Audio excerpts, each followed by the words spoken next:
آج سینئر صحافیوں کی وزیر اعظم صاحب سے ملاقات تھی، صبح کا ناشتہ تھا وزیر اعظم ہاؤس میں، اور وہاں پر جو گفتگو ہوئی کافی طویل گفتگو ہوئی، کوشچن آنسر سیشن ہوئے، اور اس میں آج وزیر اعظم صاحب کی باڈی لینگویج اور ان کے جو ساتھ لوگ موجود تھے اس سے یہ اندازہ ہو رہا تھا کہ شاید آج یہ بیل جو ہے وہ منڈے چڑھ جائے گی، آج نگراں وزیر اعظم کا نام جو ہے وہ فائنلائز ہو جائے گا۔ اور ایگزیکٹلی جب یہ میٹنگ اپنے اختتام کو پہنچی، تقریباً اس میٹنگ کے 2 گھنٹے کے بعد، یعنی 12:30 بجے تک یہ میٹنگ ختم ہوئی، اور اس کے 2 گھنٹے کے بعد نگراں وزیر اعظم کا نام فائنلی ہمارے سامنے آ گیا۔ تو نگراں وزیر اعظم کے لیے جو کئی روز سے جاری قرآن اندازی کا سلسلہ تھا نا، وہ ختم ہوا، اور جو نام پورے فسانے میں کہیں پر بھی نہیں تھا، پورا اسی کے نام کا نکل آیا۔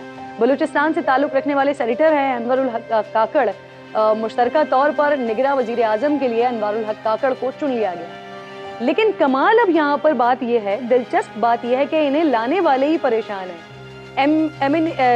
ANP کے ایم ولی خان کہتے ہیں، ایمل ولی خان صاحب کہتے ہیں کہ سلیکشن پر وزیر اعظم اور اپوزیشن لیڈر کچھ نہیں کر سکتے تھے۔ پیپلز پارٹی کے سینئر رہنما خورشید شاہ نے بھی انتخاب پر سوال اٹھایا۔ وہ کہتے ہیں بہتر ہوتا کہ کوئی اور وزیر اعظم بنتا، تو نام تو حکومت کے ساتھ ڈسکس ہی نہیں ہوا ہے۔ شاہ محمود قریشی صاحب کا بھی سٹیٹمنٹ آیا، وہ کہہ رہے ہیں کہ نگراں وزیر اعظم 2 بڑی اتحادی جماعتوں کی چوائس نہیں ہے۔ حکومتی جماعتوں کے بیانات میں obviously سوالات تو اٹھاتے ہیں کئی سارے، اور اس معاملے پر سیاسی جماعتوں میں تقسیم جو ہے وہ بڑی واضح طور پر دکھائی دے رہی ہے۔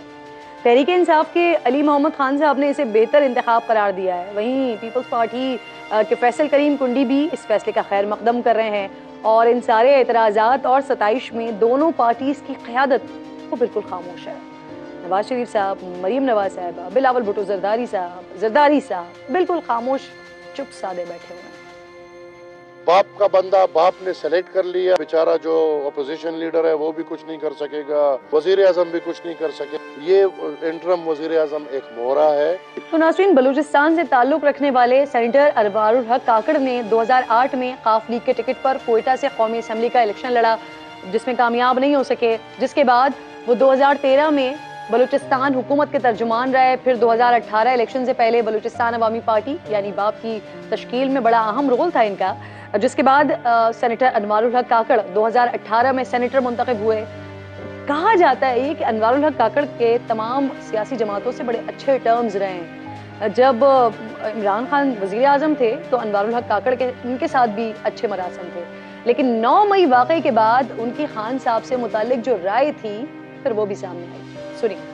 پاکستان کے عوام کے ایک سیکشن نے میڈیا کے ایک سیکشن نے عوام، پاکستان کی جوڈیشری کے ایک سیکشن نے عمران کو بنایا، پاکستان کی اسٹیبلشمنٹ کے ایک سیکشن نے کنٹریبیوٹ، اس میں کوئی شک نہیں ہے، اس میں کوئی آر نہیں ہے اس کو تسلیم کرنے میں، لیکن میں ان میں سے ایک کو بھی کنڈیم نہیں کر رہا ہوں، میں عمران کو ہی کنڈیم کر رہا ہوں۔ کس نے ان کو کیوں سپورٹ کیا؟ اس لیے نہیں کیا تھا کہ وہ پاکستان کے استعارے جو ریاست کے ہیں ان پہ چڑھ دوڑ۔ اس تمام معاملے میں دلچسپ بات ناظرین یہ ہے کہ نگراں وزیر اعظم بننے سے پہلے ان کی آخری بڑی ملاقات با پارٹی کے رہنما جام کمال کے ساتھ کے سینئر نائب صدر مریم نواز کے ساتھ ہوئی تھی، اور امکان ظاہر کیا جا رہا تھا کہ وہ مسلم لیگ نون کا حصہ بننے جا رہے ہیں۔ پاکستان تحریک انصاف کے رہنما ہیں علی محمد خان صاحب مجھے جوائن کر چکے ہیں، تقریباً 89 ڈیز کی اسیری کاٹ کر آئے ہیں، جیل کاٹ کر آئے ہیں، اس کے بعد مختلف پروگرامز کا حصہ ہیں۔ بہت بہت شکریہ۔ السلام علیکم علی محمد خان صاحب، خیریت سے ہیں آپ؟ السلام علیکم، بہت شکریہ جی، اللہ کا کرم۔ علی محمد خان صاحب یہ فرمائیے گا سر کہ جو مبارکباد دیا نگراں وزیر اعظم کو یہ عہدہ ملنے پر، لیکن آپ ہی کی پارٹی کے وائس چیئرمین ہیں شاہ محمود قریشی صاحب، ان کو یہ نون لیگ کا اور پیپلز پارٹی کا انتخاب لگتا نہیں ہے، تو آپ اس بات سے اتفاق کرتے ہیں؟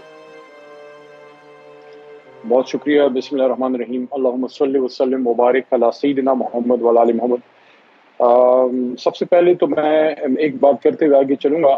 ابھی جہاز سے آج 12 اگست ہے اور 2 دن بعد یعنی کہ پرسوں انشاءاللہ 14 اگست ہے۔ تمام قوم سے استدعا ہے کہ اس کو ہم ایک تاریخی 14 اگست کے طور پہ منائیں۔ بڑی مشکلات سے ہماری قوم پچھلے 3-4 مہینوں میں گزری ہے، بلکہ 16-17 مہینوں سے، تو اس دن کم از کم ایک پاکستانی کے طور پہ ہم سب ہاتھ میں پاکستان کا جھنڈا، اور اس دن نہ کوئی پیپل پارٹی ہو، نہ کوئی نون لیگی ہو، نہ کوئی تحریک انصاف، نہ جمعیت، نہ جماعت، ایک پاکستانی کے طور پہ۔ اور یہی جیل سے محترم سابق وزیر اعظم صاحب عمران خان صاحب کی بھی استدعا ہے کہ تمام پاکستانی، بالخصوص تحریک انصاف کے لوگ، ہمارے ووٹر سپورٹر، 14 اگست کو ایک ایسے 14 اگست کے طور پہ ہم منائیں جس سے تجدید عہد وفا ہو، اور اس دن